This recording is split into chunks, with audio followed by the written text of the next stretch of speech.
Chandler, Evan Chandler, to say. He lied. He wanted money from Michael.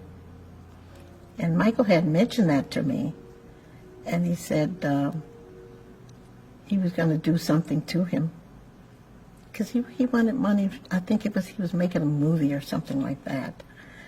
I believe that's what it was.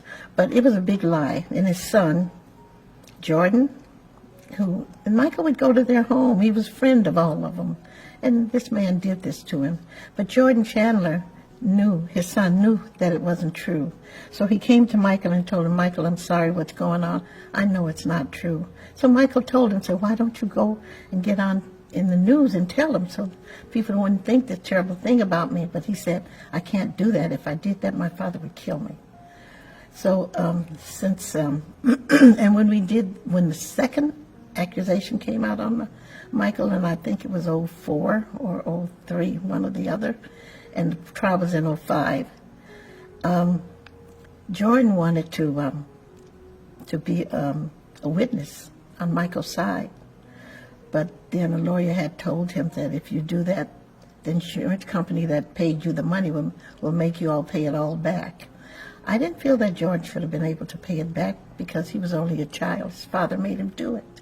But since Michael's been dead, Jordan came. It's been in the papers. I don't know. A lot of people didn't read it because only the small, you know how they do. And he had said that Michael hadn't touched him, hadn't done anything to him, and he just wished he could have let Michael know that he was going public with it before he died. And then I guess about a month or two later, his father committed suicide. And I always felt it was his father's guilt, that he was lived as a rich man after telling a lie on my son, and they're taking all his endorsements away from it. They took everything Michael had away from him because of this lie this man told. And I thought maybe he was ashamed to live any longer. I don't know what it was, but I think it was linked to his son coming out finally and telling the truth.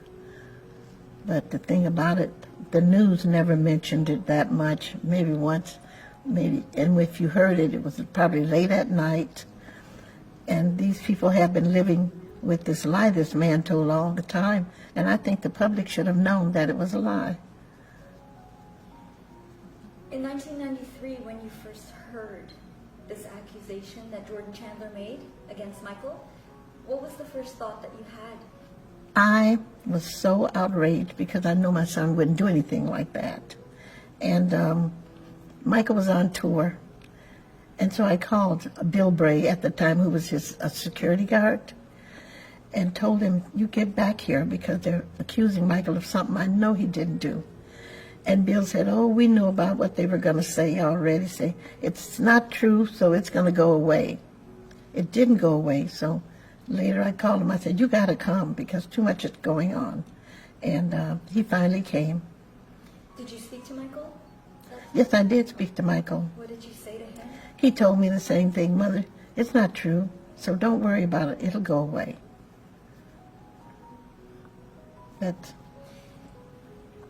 And then when it was in the news that the boy was paid $21 million as a settlement, what were your thoughts? Oh my God, I was so upset. I called him and I said, why did you pay these people that money and make them think that it's true? He said, I didn't, it wasn't me. He said, the lawyer said that would be best for me to do because here I'm out here on tour and it would be a big thing. And I guess they thought I shouldn't think about what I guess they thought, but I guess his tour wouldn't have gone so well. And so they did, but that was the wrong thing to do, to pay them off. And Michael said he wanted to fight it. And they told him, no, go ahead and pay him because we have, they have this tour in front of them.